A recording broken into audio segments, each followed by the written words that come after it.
défaite interdite. Littéralement. Salut à tous, aujourd'hui on se retrouve pour faire cet avant-match entre Girone et Arsenal, match qui va se jouer demain en Ligue des Champions, 8ème journée de LDC. Donc littéralement c'est la dernière journée de LDC, enfin c'est la dernière journée de LDC des phases des phases de Ligue, excusez-moi, c'est la dernière journée. Et oui, c'est la dernière journée des phases de Ligue, et littéralement on est maintenant sur la dernière rencontre, et on jouera à l'extérieur contre cette équipe de Girone. Alors déjà je suis quand même, on joue quand même face à une équipe de Girone qui est pas, c'est pas le Girone de l'année dernière, c'est sûr, ils sont littéralement éliminés de LDC, faut le dire.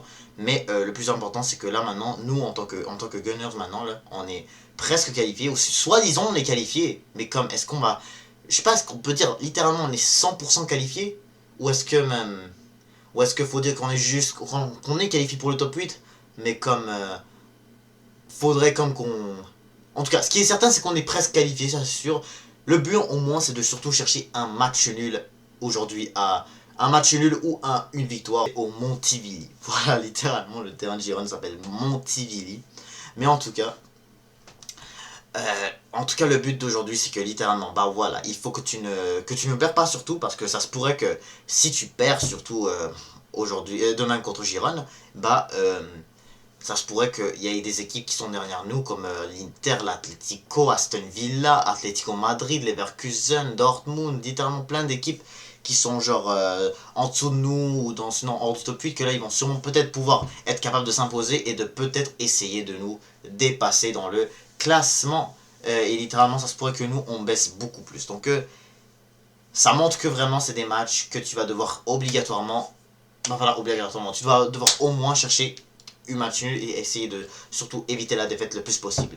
Mais honnêtement, il n'y a pas que ça que pourquoi j'aimerais éviter la défaite. C'est surtout vraiment pour voir est-ce que les joueurs seront prêts, surtout pour aller jouer contre City dimanche. Parce que, et oui, bah dimanche on va jouer contre Manchester City à l'Emirates Stadium, et ça va être vraiment un match qu'on va devoir vraiment assurer et tout, en espérant qu'on ne se fasse pas avoir par cette équipe de City qui semble essayer de revenir. En tout cas, on verra ce qu'ils vont faire demain contre Bruges aussi. Ça va être une question à voir aussi. Est-ce qu'ils vont se qualifier ou est-ce qu'ils vont se faire éliminer par Bruges? On verra ça demain soir. Mais de notre côté, en tout cas les Gunners, c'est que notre but, voilà, c'est que vraiment on assure ce top 8 pour de vrai. Ce que normalement on devrait être capable de faire normalement, parce que honnêtement je trouve pas que c'est une équipe de Girone qui fait très peur. Comme je l'ai dit, elle est pratiquement éliminée de LDC.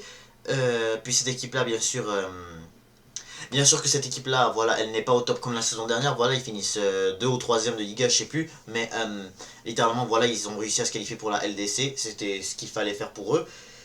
Et voilà, ils l'ont fait, mais malheureusement ça n'a pas du tout été pour eux. Voilà, littéralement que je crois une seule victoire, c'est tout. Puis par la suite ils ont eu, je crois, que des défaites, ou peut-être un nul, je sais plus. Mais ça reste que voilà, cette équipe, voilà, va toujours ne pas être facile à affronter. Parce qu'on a vu à quelques reprises dans cette LDC comme quoi le Girone avait perdu 1-0 contre le PSG au début. Ils avaient perdu, je crois, 1-0 contre Liverpool aussi dans cette LDC. Ils avaient perdu 1-0 contre le Milan AC. Donc voilà, au final les défaites qu'ils ont eu, c'était pas mal que de 1-0. Donc littéralement, si en tout cas dans nos Gunners là, normalement on n'arrive pas à ouvrir le score, on n'arrive pas à mettre un but, bah littéralement ça en a un problème. Donc en fait je me suis pas trompé, donc voilà, le Girone avait que gagné contre Bratislava, sinon voilà, le reste c'était que des défaites, surtout 4-0 contre PSV aussi, j'ai oublié de mentionner. Ils perdent contre Sturm Graz aussi, donc littéralement tu perds pas contre, donc littéralement élimination, voilà, direct. Donc normalement on devrait pas perdre contre cette équipe là en tout cas. Mais en tout cas, ce qu'il faut surtout voir, c'est surtout l'équipe qu'il faut avoir pour surtout battre cette équipe de Girone et surtout assurer ce top 8, idéalement même top 3. Hein. Pour commencer, bah dans les buts, bah ça va être David Raya. Comme d'hab, il a fait un super match contre Wolverhampton, donc j'espère que cette forme de la part comme quoi ce gardien là va continuer de posséder cette grosse forme qu'il a en ce moment dans cette Champions League. Bah dans cette Champions League, et aussi bien sûr en première ligue bien sûr, hein. J'espère qu'il continuera de faire des si gros arrêts comme ça là. Il en a fait vraiment des tonnes et des tonnes, hein. Donc vraiment j'espère qu'il continue d'être aussi top comme ça. Je trouve qu'il est en tout cas je trouve que vraiment il est super. La défense, ben ça va être Saliba. Heureusement en tout cas qu'il est revenu parce qu'au début je crois qu'il allait être reposé je sais pas pendant au moins 2 semaines, mais finalement il a juste raté le match de Dynamo Zagreb et de Aston Villa. Puis bien sûr voilà, il revient vite contre Wolf en pleine forme et il fait un superbe match. Ensuite, là, de l'autre côté, bah, je sais pas en vrai parce que j'entends que Gabriel va peut-être se reposer, hein, je sais pas parce que, comme vous savez, on affronte City dimanche, donc pourquoi pas avoir un joueur qui sera en top forme pour jouer. On aura un de nos top joueurs qui se repose vraiment, et un de nos défenseurs et qui se blesse pas, surtout contre cette équipe de Gironne. Puis sinon, bien sûr, si c'est pas Gabriel qui joue, bah on fera jouer Kivior. Puis sur les... Mais en tout cas, je pense que ça va être Gabriel qui va jouer. Sur les latéraux, bah, il y aura Timber. Il y aura de l'autre côté Lewis Kelly. Comme vous vous rappelez, il a eu carton rouge contre Wolverhampton. Un carton qui est pas censé être littéralement carton rouge, mais en tout cas, les arbitres sont pas... L'arbitre n'a pas été si correct, à mon avis, mais comme je l'ai dit, donc on ne sait jamais avec ces arbitres-là en première ligue. Mais sinon... mais sinon, en tout cas, au moins il va pouvoir jouer cette semaine-là en Champions League. Ça va être très important parce qu'il quand même c'est un très bon latéraux. Mais sinon, si c'est pas lui, bah ça peut être Riccardo Calafiori qui peut nous faire encore une fois un but de la victoire, hein, j'espère. Il laisse vraiment rien passer de son côté, hein, donc vraiment on a besoin d'un bon joueur comme lui. Euh, Là maintenant on peut passer au milieu de terrain. Au milieu de terrain, ben, on va aller avec Martin Odegaard. J'entends qu'il pourra peut-être jouer. Sinon, pourquoi pas, même lui on le repose, mais littéralement je préfère qu'on repose personne honnêtement aujourd'hui. Comme ça vraiment on peut vraiment assurer cette qualif en top 8 pour vraiment juste qu'on ait pas de doute. Mais sinon, à part Odegaard, ben, je rajouterai bien sûr Partey, je suis pas très certain. J'entends que il semble être blessé lui aussi. Je ne sais pas quand, mais apparemment, il semble avoir eu une blessure. Donc, si c'est pas Partey, bah, ça peut être Merino. J'entends qu'il pourra être en top forme, mais j'espère qu'il va être en top forme, hein, parce que quand même, c'est une équipe de Liga en face. Hein. Il a joué au Real Sociedad, donc littéralement, tu devrais connaître ces équipes-là et tu devrais nous aider à les gagner. Hein. Mais en tout cas, sinon, bah, bien sûr, Declan Rice de l'autre côté, qui fait un superbe match contre Wolverhampton. Hein. Donc, vraiment, j'espère que Rice vraiment continue cette forme vraiment exceptionnelle. Et bien sûr, on termine enfin avec les attaquants. Martinelli, Trossard et Kai Havertz. C'est tout ce qu'on peut faire pour l'instant. Toujours pas de Bukayo malheureusement. Je suis trop impatient qu'il revienne parce que vraiment c'est difficile sans lui. Martinelli, vraiment il fait un match catastrophique contre Wolverhampton. J'espère qu'il va se réveiller, hein, même si quand on le fera jouer à droite quelque chose, sûrement une place qu'il n'a pas l'habitude de jouer. C'est sûrement ça la raison parce que normalement à gauche il est, je trouve, beaucoup meilleur. Malgré que Trossard, à mon avis, il devrait prendre lui-même la place de la gauche. Tandis que Kai Havertz, il rate vraiment des occasions. Il a raté vraiment des occasions, vraiment n'importe quoi contre même Wolverhampton. Donc, en tout cas, voilà, il a toujours du mal à louper. Donc, ça n'étonne pas. Mais vraiment, j'espère que ça s'arrête vraiment maintenant. Et qu'il peut vraiment être capable de nous faire ce numéro 9. Faux 9 en tout cas, parce que là, en tout cas, c'est un faux 9. Mais j'espère qu'il pourra être capable de faire ce job de numéro 9 tant qu'on en aura besoin de lui, parce que littéralement les buteurs, parce que vraiment ce transfert vraiment va bientôt finir et on n'entend plus, j'entends même pas encore une fois de transfert de fait. En tout cas, j'entends que vraiment il y a des joueurs qui disent qu'ils veulent rejoindre Arsenal, mais pour au final qu'ils attendent jusqu'à l'été pour venir. Donc littéralement, il n'y a pas personne qui viendra chez nous, mais en tout cas, peu importe, j'espère. On aura pas le choix à faire avec Kai Havertz jusqu'à la fin de la saison. Faut quand même en tout cas, on a terminé avec l'équipe, mais en tout cas, il faut quand même qu'on redonne confiance un peu à ces joueurs-là. Kai Havertz, quand même, qui a quand même marqué contre cette équipe de Dynamo Zagreb, mais il faut vraiment qu'il se reprenne, hein, parce que vraiment, ces ratés-là, au bout d'un moment, il peut pas toujours les faire. Il peut vraiment pas tout. Si vraiment contre City, vraiment, il rate comme ça, puis on finit par perdre le match. Ça, par contre, vraiment, faut pas vraiment que ça s'arrive. Hein. Vraiment, il faut vraiment pas que ça s'arrive. Et aussi, Martinelli, en tout cas, j'espère que vraiment, il faudrait vraiment qu'on trouve en tout cas quelque chose parce que si vraiment là, il a du mal à jouer à droite, pourquoi pas finalement le faire déplacer lui à gauche parce que très rarement on voit Trossard à droite. Mais comme Trossard en même temps, je suis pas très sûr de savoir qu'est-ce qu'il peut proposer de son côté à la droite. Mais en tout cas, on sait jamais. Hein, en tout cas, on sait jamais. On verra vraiment qu'est-ce qui pourrait vraiment s'arriver dans cette rencontre qui va être un peu difficile, mais que normalement, moi, à mon avis, je vois quand même les joueurs, cette équipe d'Arsenal, s'imposer sur le score de 2 buts à 0. Donc honnêtement, je crois qu'on devrait pas avoir tant de mal que ça pour quand même gagner cette rencontre-là, parce que quand même Girona, c'est vraiment pas exceptionnel cette année-là. Mais il faut faire attention, il faut vraiment faire attention, il ne faut pas les sous-estimer. Donc, et certainement peut-être que Girona, même si ils sont éliminés, voudraient peut-être finir en gagnant, en nous gagnant, mais on ne sait jamais et on espère vraiment qu'on puisse vraiment s'imposer et que vraiment on confirme qu'on se qualifie, qu'on est qualifié et que vraiment et que vraiment Inch'Allah on va pouvoir voir d'ici vendredi le tirage pour les barrages. D'ailleurs on va en parler des autres matchs qu'on va voir aujourd'hui pour savoir qui va se qualifier au barrage. Si on termine top 8 et que voilà on voit on voit les barrages en fait, c'est que vraiment on voit quelle équipe qui pourrait nous rejoindre dans les huitièmes de finale après après avoir sorti tel autre adversaire dans les barrages. Comme exemple, voilà, si c'est le Real ou le Bayern qui s'affrontent, mais peu importe, peu importe, peu importe. Là maintenant, on pourra, allons-y maintenant, on va parler maintenant des autres matchs qu'on pourra avoir demain dans cette dernière journée de phase de ligue. Tout d'abord, nous avons ce gros match, vraiment on va commencer par c'est la plus grosse rencontre de la semaine entre le Barça et l'Atalanta. Donc déjà, on les connaît. L'Atalanta, c'est une équipe qu'on connaît sur PB1. On a fait 0-0 dès la première journée. On s'est déplacé à Bergame et on a fait 0-0 là-bas. Avec un penalty raté de Retegui et David Raya qui a fait un super bel arrêt. Et voilà, sinon l'Atalanta a pu faire quand même des très belles choses. Je pense qu'ils ont eux aussi 0 défaite dans cette phase de ligue, mais en tout cas ils ont eu quand même un petit peu plus de matchs nuls, donc littéralement ça se voit que c'est un peu logique qu'ils soient un peu... Oh non, qu'est-ce que je raconte, ils avaient perdu un match. Oui, ils avaient perdu contre le Real Madrid en fait, c'était contre le Real Madrid qui se sont inclinés à domicile, voilà, 3-2.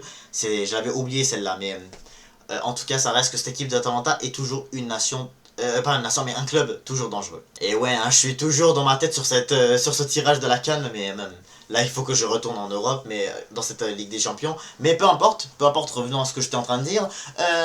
Bon, et puis le Barça, bah voilà, ils sont tout simplement l'une des meilleures équipes, ou la meilleure équipe après Liverpool dans cette Ligue des Champions. Ils commencent avec une défaite, puis là, maintenant, ils continuent de gagner contre le Bayern, contre Young Boys, contre Dortmund, contre comment s'appelle l'autre, Belgrade, et là, ils s'imposent il perdait 4-2 jusqu'à ce qu'il revenait à 5-4. Vraiment, ça va être une énorme rencontre, surtout que le Barça maintenant sont qualifiés, donc peu importe, même si qu'ils s'inclinent, il n'y a rien qui change, surtout même si que voilà, s'ils s'inclinent et que nous on s'impose, on va juste dépasser le Barça, puis voilà, le Barça va toujours rester troisième, donc il n'y a rien qui change. Mais en tout cas, c'est surtout cette équipe de Atalanta que, voilà, si elle perd, elle pourrait peut-être sortir de ce top 8, voilà, et laisser d'autres équipes revenir dans ce classement.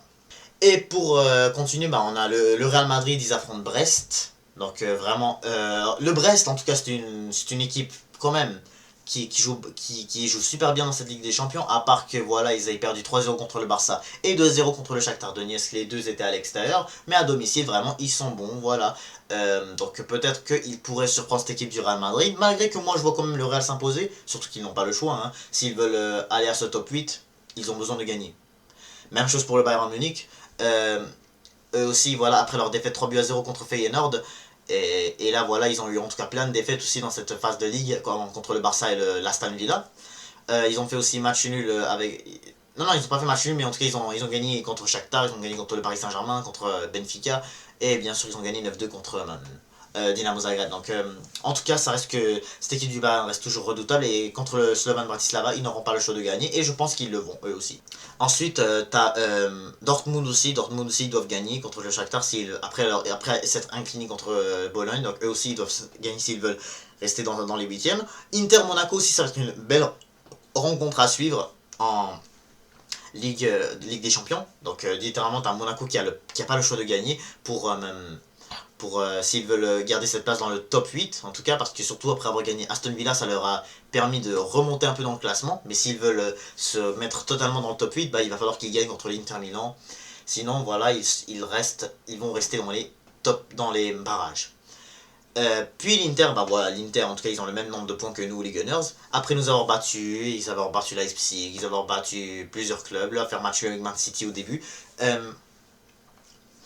Ça reste que l'Inter Milan en tout cas va vouloir garder sa place, parce que eux aussi voilà, ils pourraient avoir cette chance aussi de peut-être ne pas passer le top 8 s'ils perdent ce match contre Monaco, malgré que moi je les vois quand même s'imposer. C'est une très bonne équipe l'Inter Milan, donc mais sinon moi je vois bien 1-0 Inter Milan. Là maintenant il faut qu'on parle aussi surtout de deux grosses rencontres qui pourraient vraiment créer des choses incroyables dans cette phase de ligue. Il y en a deux. Il y a d'abord PSG contre Stuttgart.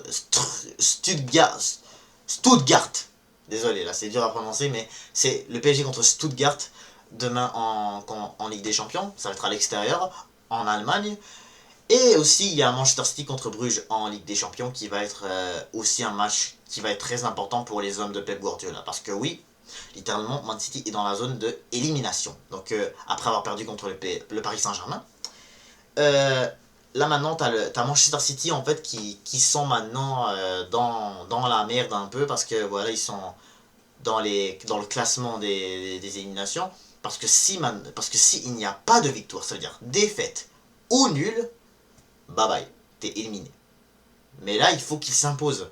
Ils doivent gagner contre Bruges. Malgré que moi, je les vois gagner contre Bruges quand même. Mais ça reste que Bruges quand même, ils sont à 19 matchs sans défaite. 19 rencontres sans défaite. La semaine passée, ils avaient fait match nul contre la Juventus.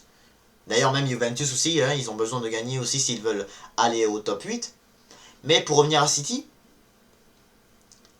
victoire obligatoire, mais vraiment obligatoire, pour vraiment garder, vraiment, pour toujours rester dans la compétition au moins, et aller peut-être au moins au barrage. Tandis que le PSG, ben, malgré qu'ils ont eu la victoire contre City, ben, au moins eux aussi, il va falloir que... surtout si même City gagne contre Bruges, et que, admettons, exemple, si le PSG perd contre Stuttgart, ben, le PSG va quand même sortir en phase de ligue, hein, dans la zone de phase de ligue, surtout, voilà, s'il y a d'autres clubs qui sont un peu plus bas, qui peuvent, admettons, ils s'imposent. Mais à mon avis, moi je ne vois quand même pas le PSG vraiment gâcher ce match-là. Moi je vois quand même le PSG s'imposer, au moins. Et bien sûr, pour finir, il y a Liverpool aussi qui vont jouer leur dernier match. Donc eux, ils n'ont rien à jouer de plus parce qu'ils sont qualifiés. Donc voilà, ils sont qualifiés. Que des victoires, voilà. Tu tapes le Real, tu détruis l'AC Milan, tu tapes Lille, tu bats Bologne, tu bats Leipzig, voilà. Tu détruis Leverkusen aussi. Donc vraiment, t'es juste la meilleure équipe. Liverpool sont juste la meilleure équipe. Donc qu'ils gagnent ou qu'ils font match nul contre le PSV, il n'y a rien qui change. Liverpool, top de la phase de ligue. Pour revenir maintenant au match des Gunners, donc vraiment, je reste toujours confiant. Je pense qu'on va pouvoir gagner. Et Inch'Allah qu'on va gagner parce qu'il faut qu'on gagne. Surtout pour être prêt pour le match de City dimanche. Et surtout vraiment pour être 100% vraiment qualifié. Et que Inch'Allah on va pouvoir voir d'ici vendredi qui est-ce qui sera l'équipe, qui est-ce qui sera le match qui va définir le huitième de finale, qui va définir l'adversaire d'Arsenal en huitième de finale.